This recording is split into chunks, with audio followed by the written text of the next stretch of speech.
Olá, pessoal, sejam todos bem-vindos. E hoje, sábado, iniciamos um novo quadro, que é Política com Direito. O doutor Renato Gomes, que é mestre em Direito Público e ex-oficial da Marinha do Brasil, vai explicar para a gente um pouquinho da semana, dos principais temas da semana, políticos, claro, mas na visão do direito e trazer um pouquinho de uma visão otimista, já que nós já estamos tão cansados aí de só notícia ruim, notícia pesada e notícia que nos deixa para baixo. Doutor, muito obrigada por aceitar falar com a gente. Muito obrigado a você, Camila. Obrigado aos amigos que estão aqui nos assistindo pela presença. Doutor, eu gostaria de começar com um vídeo do presidente Jair Bolsonaro que o senhor trouxe. Eu gostaria que, após o vídeo, o senhor explicasse o que ele quis dizer. Pode ser?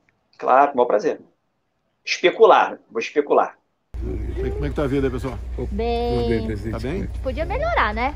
Vamos combinar que podia melhorar. Tu mora onde? Mas vai melhorar. Moramos em Campinas, estamos viajando desde o 1º de março, que a gente subiu pela Bahia e dá dó, viu? O povo baiano tá sofrendo lá. Sofrendo por quê? Do quê? Porque o governo não deixa eles trabalharem, né? E São Paulo tá diferente? Por isso que a gente fugiu de lá. Presidente, eu sou de São Paulo, lá tá triste, viu? Ela tá, gente, o povo sofrendo, muito comércio fechado, o pessoal passando fome e dá uma tristeza. Eu já vim outra vez aqui, eu sou o comandante Valadão, até que o Olímpio... Tá chegando o fim, sabe? Deus quiser. Senhor presidente. Renato, o que ele quis dizer com tá chegando o fim? Porque realmente eu sou de São Paulo, a situação aqui está degradante, está inclusive mexendo com o emocional da maioria de nós, principalmente eu moro perto de Santana.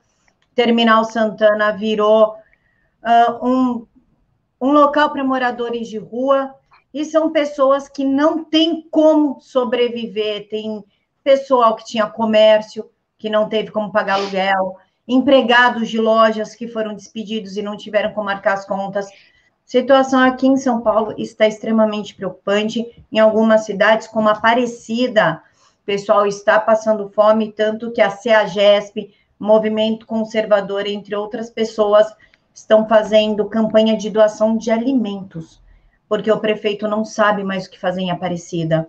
O que ele quis dizer com isso? Seria uma palavra de esperança? Eu não diria de esperança, eu diria uma palavra para as pessoas terem certeza de que isso aí terá o fim. Eu tenho defendido, Camila, eu diria contra a espiral do silêncio, que a situação não é o que parece.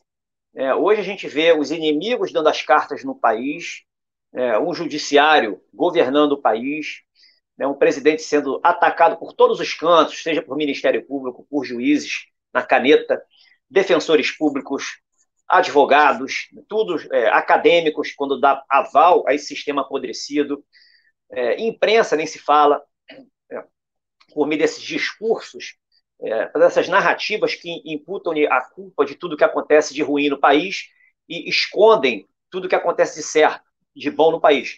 Então, hoje, a sensação que se passa, ainda por cima, diante disso que você está falando, desse terrorismo que está acontecendo em estados e municípios, patrocinado por governadores e avalizados pelo Supremo Tribunal Federal, dá a sensação de que o presidente é refém, de que não pode fazer nada, se tira conclusões de que ele não tem apoio das Forças Armadas, que não tem apoio, ou que está fazendo isso para proteger o filho, ou que se vendeu. Vem várias especulações em torno disso. Eu vejo isso como, eu diria, ato de desespero de quem não tem uma visão mais ampla da vida. São pessoas que não enxergam que a gente está, sim, na Terceira Guerra Mundial, que é uma guerra de quinta geração, uma guerra invisível, uma guerra não convencional, onde os elementos que são usados são todos os possíveis imagináveis e os inimagináveis que não sejam o fuzil, que não seja o poder bélico. É isso que as pessoas não entendem. E nessa guerra invisível, que as pessoas chamam de teoria da conspiração, acontece dessas coisas. Muitas das vezes o presidente ele não pode tomar uma atitude imediata, como se, eu diria que milhões gostariam que ele tomasse, porque pode atrapalhar algo grandioso que esteja por vir. Algo grandioso que põe um fim definitivo nessa farra. E quando eu falo em guerra, estarmos em guerra, é para terminar como todos esperam que se termine uma guerra. Não é com audiência de custódia, nem com pagamento de cesta básica, e nem com cumprimento de um sexto da pena e ir para a rua. Não é isso. Guerra, o final será um final de guerra. Então, é esse fim que, particularmente, eu espero que haja. Eu falei, eu tenho defendido o presidente incondicionalmente em relação à pessoa dele, né? As boas intenções que ele tem, os bons propósitos. Realmente é uma pessoa de valor, uma pessoa empática, é uma pessoa autêntica, e ele quer efetivamente o bem do país, e diria que é um dos únicos políticos que se preocupa efetivamente com o bem-estar da população, com a garantia das liberdades. Com base nisso, eu defendo a pessoa dele e aceito o fato de que ele é uma pessoa inteligente, que sabe coisas que eu não sei.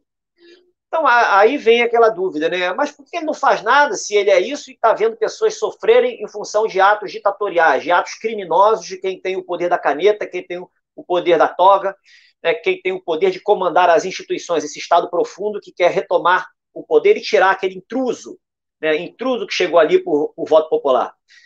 Eu diria o seguinte, né? É uma estratégia militar. Não há como ser diferente.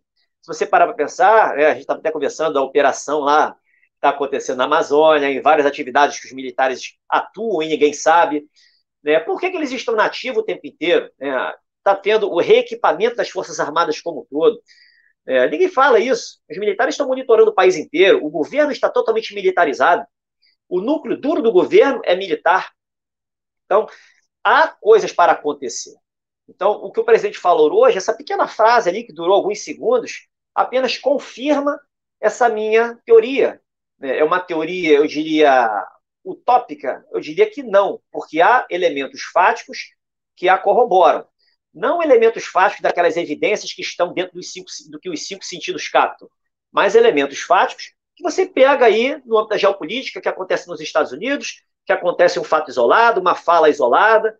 Então você consegue montar seu quebra-cabeça de 5.000 peças, você consegue ir o ajustando, e ignora e despreza aquelas análises que se pautam em quebra-cabeça de 100 peças, que são quebra-cabeças fáceis de serem montados, mas ignoram várias questões sem respostas, né, e geram análises pessimistas, são os pessimistas realistas, né, porque eles não conseguem, parece que tem uma necessidade de ter razão, de se apressar no acerto da sua prognose, e ignoram coisas que eles não conseguem responder. E, mesmo de uma forma inconsciente, esse pessoal acaba criando uma narrativa, acusando quem pensa diferente como eu, de estar iludindo as pessoas, né, estar ali incentivando algo que é impossível, porque eles têm crenças limitantes. Não conseguem enxergar a vida de uma forma abrangente. Então, essa é a minha análise da fala do presidente. O que ele falou, efetivamente, é o que vai acontecer. Não há razão para ele falar isso se ele não tiver como certeza do que ele está falando. Ele é o cara mais poderoso do país, duvidem ou não disso, e é o mais bem informado do país, duvidem ou não disso. E é o político que está ali para defender as nossas liberdades e é o chefe supremo das Forças Armadas. Ele gosta de repetir isso o tempo inteiro e não há por que duvidar. Doutor Renato, nós essa semana também tivemos aí uma ação orquestrada entre Guido Palomba, José Dirceu, Joyce Hasselmann, Tabata Amaral, Rodrigo Maia e mais 12 deputados. O que aconteceu? O Guido Palomba falou que o presidente possui traços de desvios de personalidade. 2 dias depois, Joyce Hasselmann criou uma PEC para que presidentes possam sofrer impeachment caso apresentem problemas psiquiátricos. O que chamou a atenção no caso do Guido é que ele nunca consultou o presidente, nunca foi psiquiatra do presidente ou esteve em companhia do presidente. Então, ele fez ali uma análise superficial, vazia e, digamos que até irresponsável. Dias depois, o José Dirceu postou no site Poder 360 de que eles iam usar esse suposto problema psiquiátrico do presidente para empichá-lo, ainda falou em cooptar o Centrão e o Poder Judiciário, o Supremo Tribunal Federal. O que me chamou a atenção nesta fala do José Dirceu, embora seja até uma bravata, ele falar que vai pedir ajuda do Supremo Tribunal Federal, como se o órgão fosse submisso a ele, como se ele tivesse algum poder dentro do poder judiciário. Eu gostaria de saber do senhor como é que pode se desenhar isso, que tipo de estratégia macabra está sendo criada ao alegar que o presidente da República, que nunca foi consultado por Guido Palomba, tem um desvio de personalidade e, a partir disso, deputados da pior estirpe, como Tabata Amaral, Joyce Hasselmann e Rodrigo Maia, se utilizarem disso para piorar ou até para manipular a ação do governo. Olha, como cidadão, eu torço para que isso vá adiante. Torço que isso vá, para que isso vá adiante. Por quê? Quanto pior fica, mais rápido vem a mudança que a gente quer. Eu torço para ir adiante. O que esse pessoal faz, eu diria, esse pessoal é inconsciente, né, e tem nem pernas de barro, tem pernas de areia. Eles não conseguem enxergar isso. Eles não se sustentam em pé, caso o Bolsonaro queira dar um sopro. É isso que eles não conseguem entender. Então, assim, eu torço para ir adiante. O que eu sugiro para as pessoas que escutem isso, ignorem.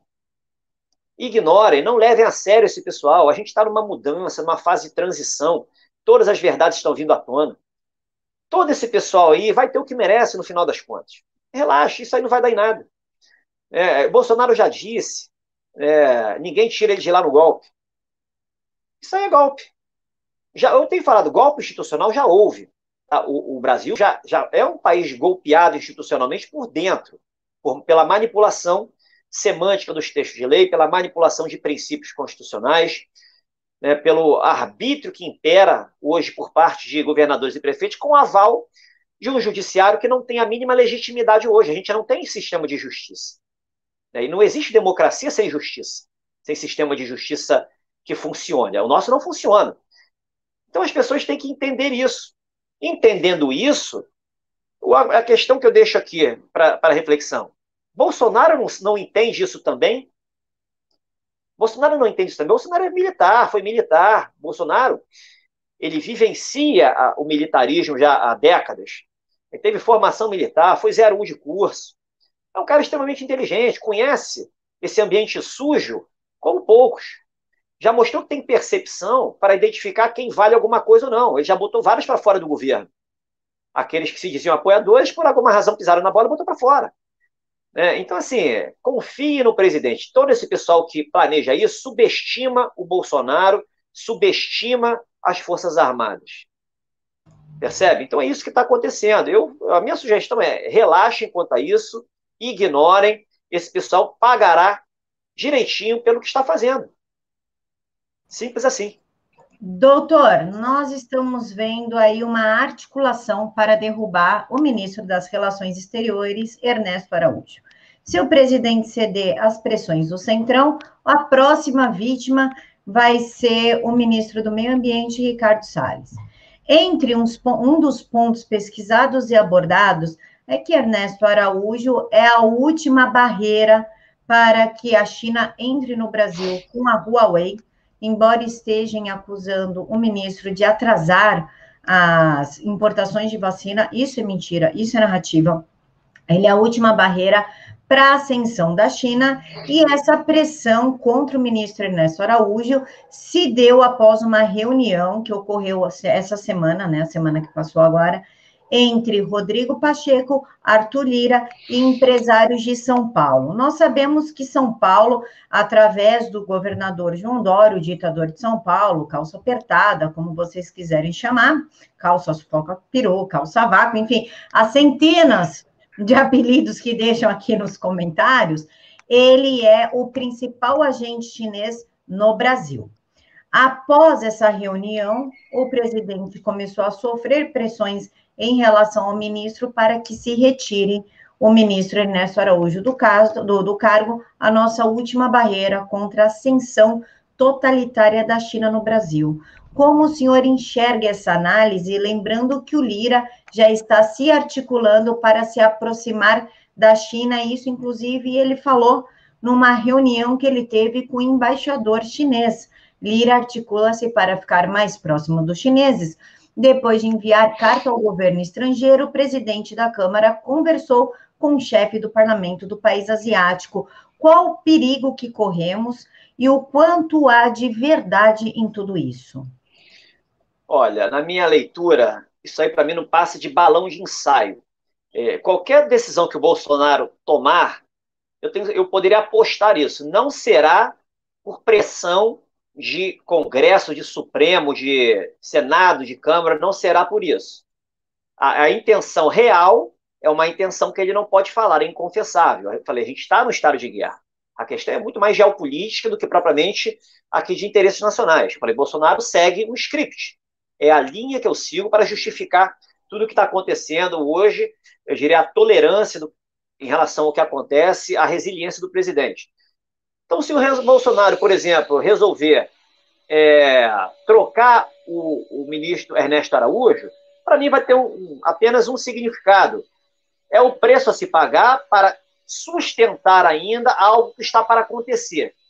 E depois nada impede que ele recoloque o ministro no lugar.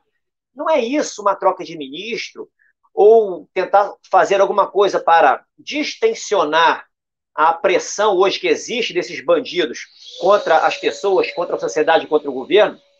Não é isso que vai impedir que aquilo que o Bolsonaro falou no vídeo, logo, logo isso terminará, aconteça. Percebe? Então, assim, eu vejo isso aí como a casca do ovo. Estão lustrando a casca do ovo, deixar bem branquinha. Mas não é irrelevante. A gema está ali. E quem vai comer a gema é o presidente da República e o povo. É o governo e o povo. Esses que estão querendo lustrar a casca a seu bel prazer, os inimigos do Brasil, eles vão ficar com a casca para eles. Eles vão comer a casca crua. É dessa forma que eu enxergo. Então, assim, nada disso hoje me atinge em relação à questão do o presidente está sendo fragilizado, está sendo encurralado. Eu vejo isso como uma leitura superficial do contexto mais abrangente que a gente vive. Em relação a falas do Rodrigo Pacheco com a vice-americana, ou essa conversa do Lira com o embaixador chinês, eu diria que eles se acham mais poderosos do que são. Eles se acham mais importantes do que são. Realmente, eu acho que eles acreditam e se autoiludem quando falam que estão fazendo aquilo para beneficiar o povo, correndo atrás de vacina, que no fundo acaba tendo um interesse eleitoreiro ali. Mas esse pessoal também, 6 por meia dúzia. Lá em janeiro me perguntaram o que eu achava da troca do Rodrigo Maia pelo Lira e do Alcolumbre para o Rodrigo Pacheco. Eu falei lá atrás, 6 por meia dúzia. Não é isso que vai resolver o problema do Brasil. O Brasil precisa de resgate das liberdades e enxugamento completo do Estado, de um novo desenho institucional. Não é trocando peças. Peças que hoje não funcionam, estão capengas, que você vai resolver alguma coisa. Não são reformas que vão resolver alguma coisa. Isso aí é enxugar gelo. É difícil aceitar essa realidade para quem está lá em cima e que não consegue encontrar uma solução real que o país precisa.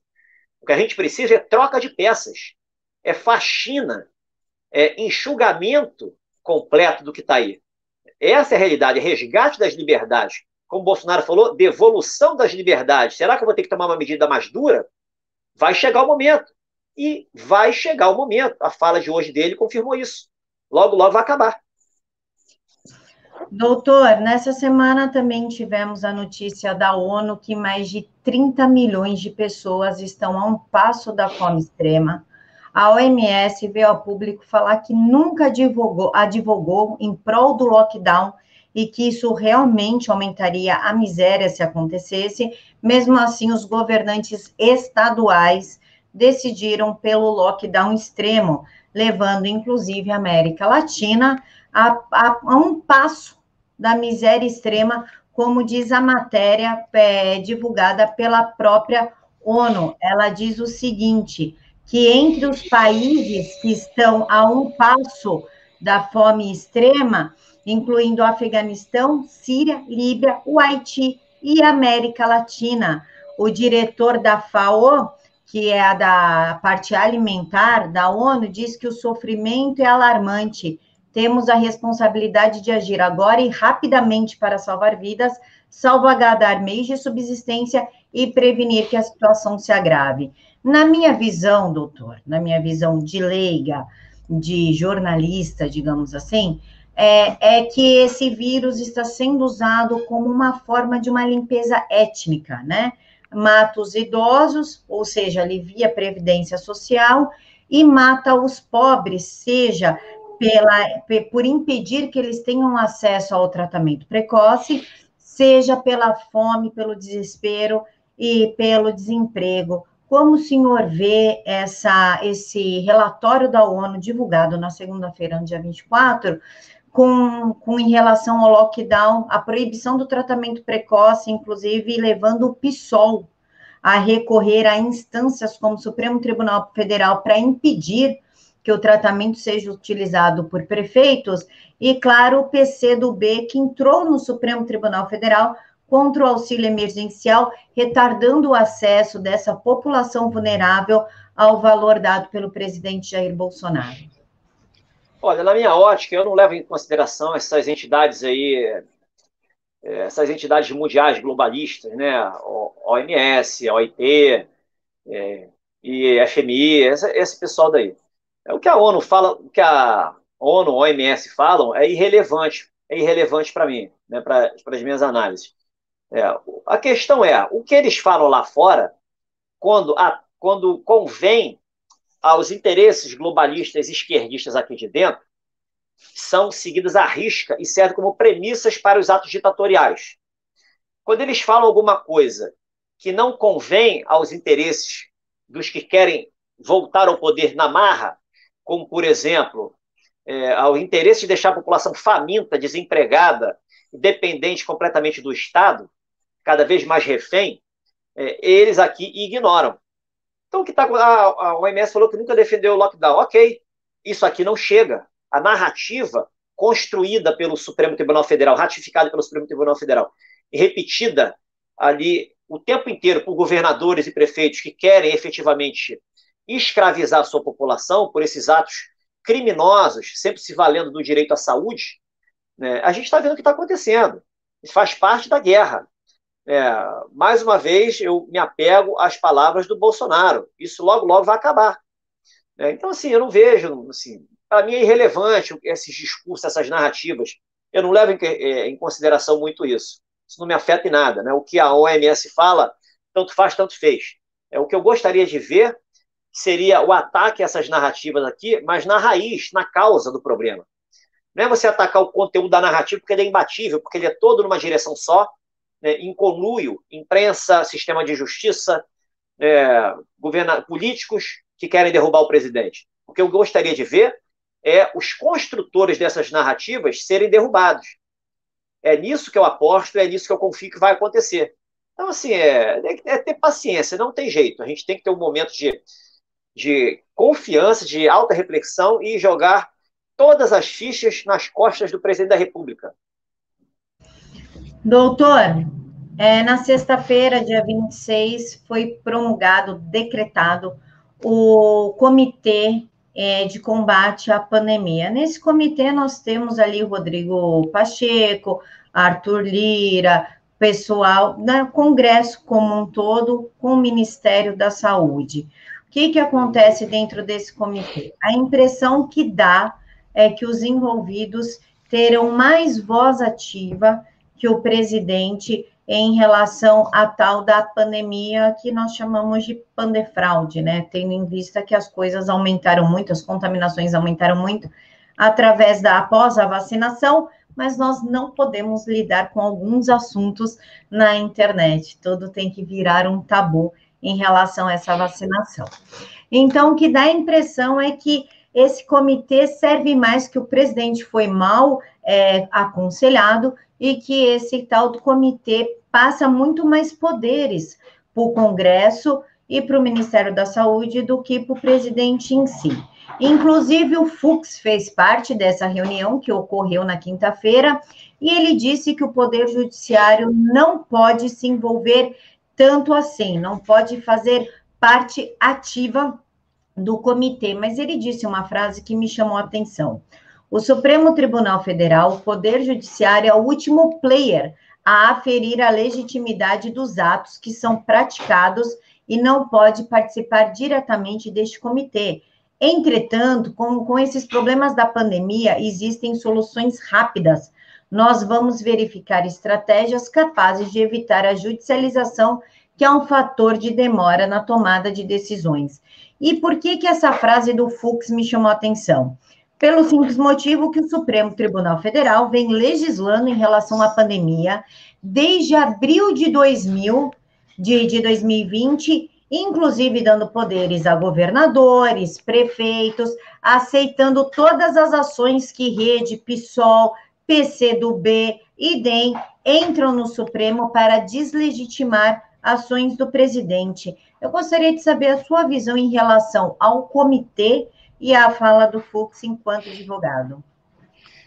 Esse comitê aí eu também vejo como uma jogada política, tem alguma estratégia por trás. Certamente, na minha ótica, não é para resolver pandemia, não é para amenizar as coisas da pandemia, porque quem participa ali, eu diria que são os maiores responsáveis pelo que está acontecendo no país.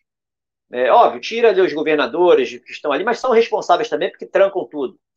Como se pudessem trancar, impedir o trabalho, impedir o empreendedorismo, que são fonte de sustento das pessoas, são fundamentos da República.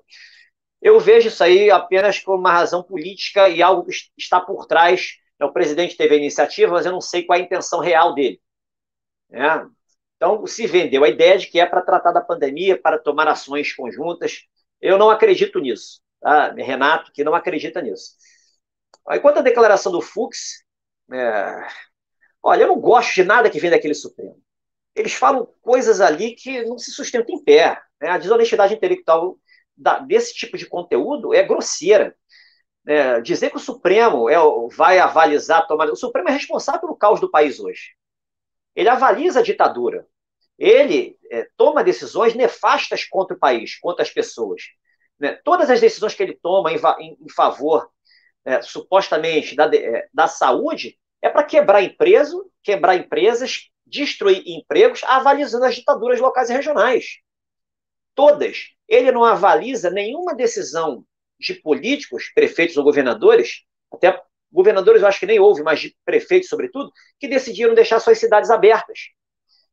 Aí entra o Ministério Público, um extrema-esquerda travestido de promotor, aciona a justiça, chega no Supremo, o Supremo não, derruba lá a decisão do decreto do prefeito, e manda fechar tudo.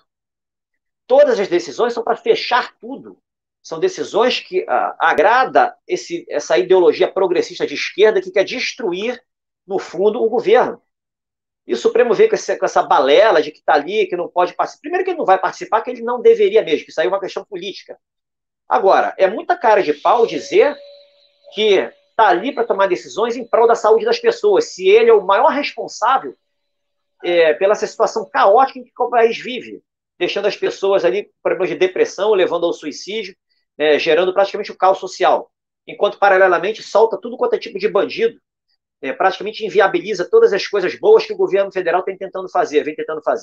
Então não cola. Me perguntaram lá atrás o que eu achava esperava da presidência do Fux. Mais do mesmo. O Fux fala pouco na imprensa, mas as decisões dele são tão ruins quanto a do presidente anterior. Eu diria até menos ruins um pouquinho, mas são muito ruins. Um cara que diz que preza pela democracia tinha que acabar com esses inquéritos totalitários em andamento. Os 3 são criminosos, inquéritos criminosos. Então, assim, o que está acontecendo hoje é deplorável. E o Supremo é o que vai pagar o preço pelos atos que toma. Eles se acham, eu diria, intocáveis, acima da lei, se acham efetivamente supremos. Vamos ver o que vai acontecer. Onde esse Supremo vai se encaixar na fala do Bolsonaro. Que isso tudo vai acabar em breve, logo, logo terminará. É o que eu espero.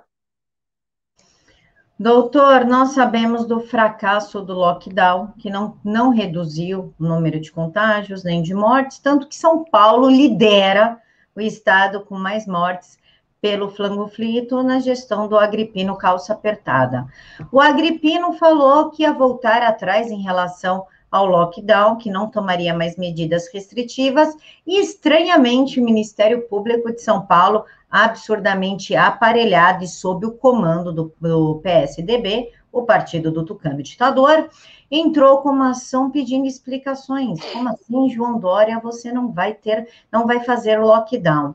Ele, muito amável, muito amigo da sociedade, inclusive abriu crediário bancário para os comerciantes, e aqui no canal, uma semana atrás, eu alertei aos comerciantes para que não peguem, porque isso vai gerar juros, vai gerar uma dívida que eles não terão como pagar, já que João Dória voltaria com as restrições baseado na cobrança do Ministério Público, que vamos fingir que não foi combinado entre eles, e poderia até proporcionar que o Estado pegue o comércio desta pessoa por conta de não pagamento, seja dos impostos, seja do crediário. Na sexta-feira, nós acordamos com a seguinte notícia: João Dória prorroga restrições no estado de São Paulo e a fase vai durar até dia 11 de abril, com início na sexta-feira, dia 26. Até onde o João Dória quer chegar com isso, doutor? É uma busca pelo poder, briga de egos, ou uma tentativa real de falir São Paulo a um ponto que o único que conseguirá comprar o Estado é a China, já que foi o único país que dobrou o valor da importação e cresceu no PIB em 2020. Olha, essa dobradinha governo e Ministério Público é um jogo aquele jogo, eu diria, é um café com leite. Né? É muito cômodo para o governador falar que não vai aliviar e o Ministério Público cobra, porque o Ministério Público fazendo isso está, de uma forma velada, acaba protegendo o governador. Dá uma razão, não, eu estou sendo pressionado, eu vou ter que fechar tudo de novo. Então você repassa a responsabilidade, né, para um órgão ali que teoricamente é um fiscal da lei, né, atua ali em prol da sociedade, quando a gente sabe que não é verdade o que está acontecendo. Né? O Ministério Público hoje, como atua ideologicamente, perdeu a razão de existir. E no final das contas, qualquer decisão dessa liberatória das atividades poderia ser derrubada lá em cima. Então, teoricamente, você estaria livrando a responsabilidade do governador pelos estragos que ele está causando por essas medidas restritivas na sua própria área de governo, né, no estado de São Paulo. Olha, em relação a onde ele quer chegar com isso, eu diria, né, ele age em função da sua consciência, sua própria consciência. Ele vê nitidamente, ele objetiva o poder. Né? O poder, e tem todo o sistema, esse deep state, junto com ele.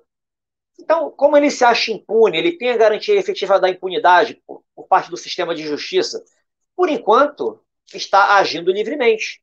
Né? Ele está colocando em prática tudo aquilo que ele acha que é certo. Onde ele vai chegar, tem que combinar com o governo federal, com o Bolsonaro, com as Forças Armadas, tem que ver onde se encaixa isso na fala que o Bolsonaro disse. Né? Logo, logo isso acaba. Isso aí vai acabar. Né? Onde se encaixa isso? Porque é um quebra-cabeça. Né? Hoje o Bolsonaro dá corda. Já deu trocentas cordas, já arrebentaram várias. Inclusive ele mesmo já tomou os tabefes. Né? Até quantas cordas ele vai dar mais? Até o momento que vai chegar onde realmente vai acabar. Né? Naquela fala de segundos que ele fez hoje. É a forma como eu enxergo. Isso aí tudo faz parte do script. Nada disso é surpresa. É isso que as pessoas têm que entender. Eu até bato na tecla. Quanto pior fica, mais rápida é a mudança que a gente deseja. Doutor, para a gente finalizar, há muito tempo eu venho alertando as pessoas de que os campos de contenção, nome bonito para campo de concentração, que começou na Austrália, inspirada nos campos de concentração da China, que persegue os iugres, mas dessa vez é para colocar contaminados pelo flango frito, logo depois adotados na Alemanha, foram para a província de Formosa, na Argentina, e agora chegaram no Brasil, na cidade de Araraquara, por óbvio, São Paulo, e ele criou uma unidade de quarentena para obrigar moradores infectados com o flango frito. Isso é um absurdo, sem tamanho, querer confinar pessoas e abre precedente para muitos outros confinamentos. Como o senhor vê essa ação de Araraquara aqui no Brasil trazendo algo que causou repulsa, dor, sofrimento na Alemanha nazista? Olha, eu dei uma lida nessa reportagem, ali está falando que o acesso a esses locais que eles estão preparando para receber pessoas contaminadas é voluntário. Pessoas que queiram se isolar voluntariamente. Né? Então, o primeiro ponto. Segundo é o seguinte, vamos imaginar que uma pessoa voluntariamente queira, né, queira ir para lá. A questão que fica em aberto é, ela vai poder sair a hora que ela quiser? Ou vai precisar de um laudo, vai precisar de... Porque aí vira um campo de... É um pseudo... eu diria um campo de concentração dissimulado. Né? Um confinamento, um cárcere privado. Seria uma medida, praticamente, que só poderia ser adotada em estado de sítio. É você realizar detenções em ambientes que não sejam presídios. Ambientes selecionados que não sejam presídios. Em estado de sítio, o presidente da República poderia fazer isso. Então, assim, não sei o que vem pela frente, mas eu vejo, um lado positivo, com bons olhos. Por quê? Quanto pior fica, mais rápida a mudança, mais rápido chegaremos naquele ponto que o Bolsonaro disse que logo, logo acaba. Então, somos os inimigos do Brasil, inventando moda, fingindo que a Constituição existe, mas ela não existe, fingindo que está obedecendo a Constituição, mas na realidade a Constituição não passa de uma folha de papel, como dizia o socialista lá do século XIX, o alemão Ferdinand de Lassalle. Então a gente está vendo as coisas se agravando, né? Não vai demorar muito para isso virar. É a minha íntima certeza e confiança. Doutor, quais seriam as suas considerações finais? Que recado você deixa para o público que nos assiste? Olha, o recado que eu deixo assim deixem de ler notícias que só trazem tragédias, só trazem informações ruins. Deixem de escutar, de ler, ou de ver análises pessimistas. Confiem, pegue seu tempo, use para leitura de coisas que agregam valor, use para bater papos com amigos otimistas que têm uma mesma linha de pensamento que a sua. Apegue-se ao lado mais importante da vida, é aquele lado que a gente não dá conta, é o lado interior. Olhe para dentro, ao invés de arrumar bois de piranha culpados pelo que está acontecendo. Jamais se faça de vítima, evite julgar o outro pelo que acontece, não leve nada para o lado pessoal, nada é contra você, ninguém tem obrigação de te agradar. Então, aproveite esse momento para fazer autorreflexões, para se transformar numa pessoa melhor. Certamente, a sua visão de mundo vai melhorar e você vai conseguir trazer para si aquela confiança que está lhe faltando hoje. Abandone aquela ideia de São Tomé, tem que ver para crer. Creia para ver, que você manifesta a sua visão de realidade, ela é manifestada de acordo com as suas crenças. Se você é uma pessoa limitada, de crenças limitantes, pessimista, que não estuda, você vai ficar condicionado pelo que você vê. E o que você vê hoje, as evidências que são passadas para nós, não são nada boas. Se você começa a mudar de postura e começa a buscar informações em fontes seguras, fontes confiáveis, com análises otimistas da vida, com uma visão mais holística da vida, você vai começar a enxergar esses fatos brutos de uma forma diferente. Você vai, eu diria, deixar de participar desse mal que afeta a humanidade, porque o mal da humanidade é a soma dos males individuais. Você vai deixar de ser esse mal, que, mesmo que inconscientemente, mesmo que você seja uma pessoa boa, mas o seu desânimo, o seu lado negativo se manifesta para reforçar esse mal que assola a humanidade. Então você vai ser uma pessoa desperta nesse contexto e vai entrar para o lado dos bons, para o lado que vai ajudar na ruptura mais rápida desse sistema nefasto. Então a minha palavra é essa, Busque o autoconhecimento, se aproxime-se de pessoas boas, fuja de notícias ruins e pode ter certeza, mantenha a confiança em alta, você vai conseguir. Doutor, quais as suas redes sociais que o pessoal vai achar aqui na caixa de informações? Camila, meu canal do YouTube, Renato R. Gomes, o Instagram também, o Telegram, Renato R. Gomes, lá o link do Telegram é t.me/Direito Lógico para Todos. Direito Lógico para Todos. Está o é o link lá do Telegram, mas é Renato R. Gomes, o nome que eu coloquei. O Instagram, Renato R. Gomes Oficial, é o que está aí no visor. E o Twitter, Renato R. Gomes Off 1. Renato R. Gomes Off 1. Facebook, eu tenho usado pouco, mas Renato R. Gomes também. Tá aí, quem quiser meus livros, a minha trilogia Conscientização Jurídica e Política, 1.500 páginas, o objetivo é desmistificar toda essa baderna que está aí, mostrar para as pessoas que elas podem sim, elas têm condições de entender o direito muito melhor do que é vendido por esses especialistas de Araque, que hoje não apresentam solução para o país, né, e avalizam esse sistema apodrecido que a gente vive. Quem estiver interessado, o DDD é 21 999 89 9657. 39, né, 999 89 9657. Vocês encontram todas essas informações que o doutor falou aqui na caixa de informações, apertar na setinha, vai abrir a caixa, está lá. Quero agradecer a todos vocês que nos assistiram até o final e pedir que curtem, compartilhem e, claro, se inscrevam no canal do doutor para vocês terem informações diárias. Fiquem todos com Deus, que Deus os abençoe, um bom sábado. E claro que eu encontro vocês na Super Live, lá na TV Jornal da Cidade Online, que ocorre hoje. Fiquem com o doutor Renato, inclusive, ele vai estar lá. Fiquem todos com Deus e até mais.